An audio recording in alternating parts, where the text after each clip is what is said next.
दोस्तों, इस कहानी का नाम है मौसी की सहेली की बेटी। तो चलिए दोस्तों, इस कहानी को शुरू करते हैं।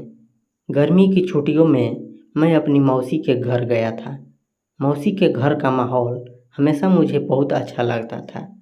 सब लोग हंसमुख और अपनापन वाले हैं। एक दिन मौसी की सहेली अपनी बेटी के साथ मेरी मौसी के घर आई। उनकी बेटी का नाम अनुष्का था। मेरी उम्र के आसपास ही थी, शायद मुझसे 1-2 साल छोटी होगी।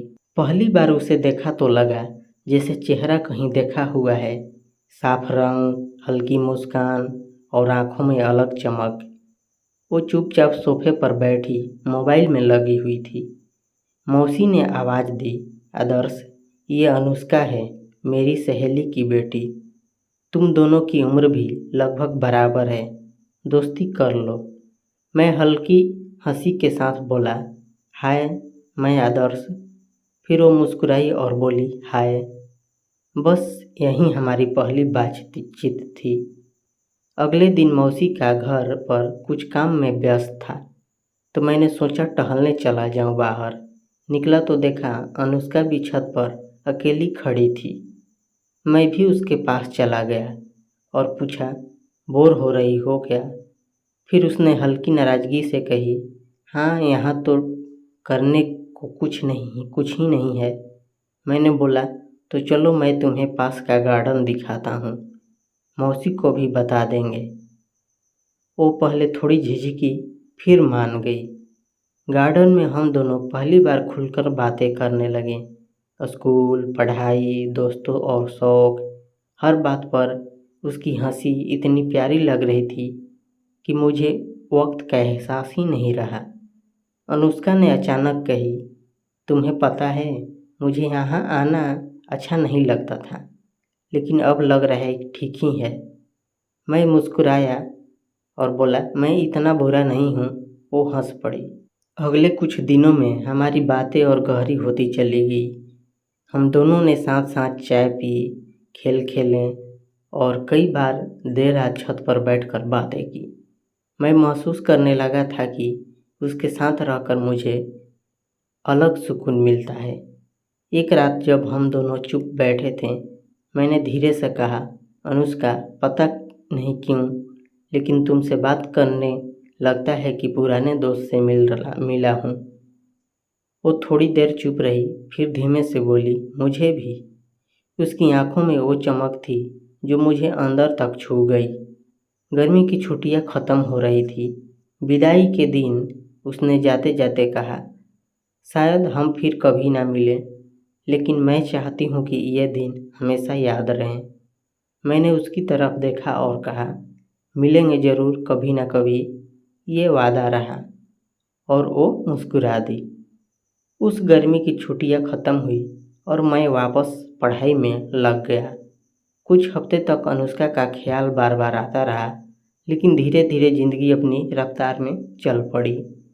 साल बीत गए, मैं कॉलेज चला गया और नई नई दोस्तियाँ हुई, लेकिन अनुष्का की वो मासूम मुस्कान हमेशा कहीं न कहीं दिल में जगह बनाए रही। करीब 4 साल बाद मैं एक शादी में गया था। भीड़ में अचानक नज़रें टकराई। सामने अनुष्का खड़ी थी। पहले जो मैं यकीन ही नहीं कर पाया, वही चमक, वही मुस्कान, बस अब और भी परिपक्व और खूबसूरत लग रही थी। और उसने देखा और बोला, आदर्श। और मैं आश्चर्यचकित रह गया और बोला, अनुष्का, तुम? दोनों की हंसी छूट गई।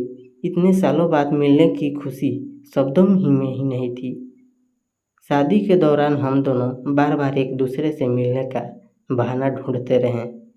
कभी खाने के काउंटर पर, कभी डांस फ्लोर के पास। रात को जब भीड़ थोड़ी कम हुई, हम दोनों बाहर लॉन में जाकर बैठ गए और मैंने कहा, पता है, मैंने सोचा था शायद हम कभी नहीं मिल पाएंगे। फिर वो मुस्कुराई और बोली, मैंने भी, लेकिन लगता है कि किस्मत को हमारी मुलाकात मंजूर थी।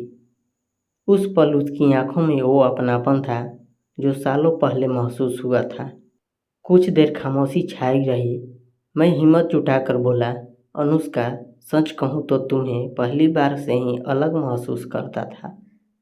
शायद तुम ही वही हो जिससे मैं सच में जुड़ गया था। वो धीरे से हंस पड़ी और बोली, तुम्हें लगता है सिर्फ तुम्हें ऐसा लगा था? मैं भी हर छुट्टियों में यही सोचती थी कि काश तुमसे फिर मिल सकूं। उसका ये कहना मेरे लिए किसी सपने जैसा था। शादी के बाद हमने नंबर एक्सचेंज किए, फिर मिलने लगे, बातें करने लगे। अब हमारी दोस्ती एक अलग ही गहराई में बदल चुकी थी। वो रिश्ते जो कभी अधूरे लग रहे थे अब पूरे होने की ओर बढ़ रहे थे। और मुझे एहसास हुआ कभी वक्त में दूर ले जाता है, लेकिन सच्चे रिश्ते वक्त बीत जाने के बाद भी फिर से वहीं से जुड़ जाता है जहाँ से छूटे थे। तो दोस्तों, कहानी समाप्त हुई और ये कहानी आपको अच्छा लगा होगा तो वीडियो को लाइक कीजिएगा, और चैनल पर नए होंगे तो चैनल को भी सब्सक्राइब कर लीजिएगा, ताकि आपको ऐसे ही कहानी सुनने को मिलती रहे।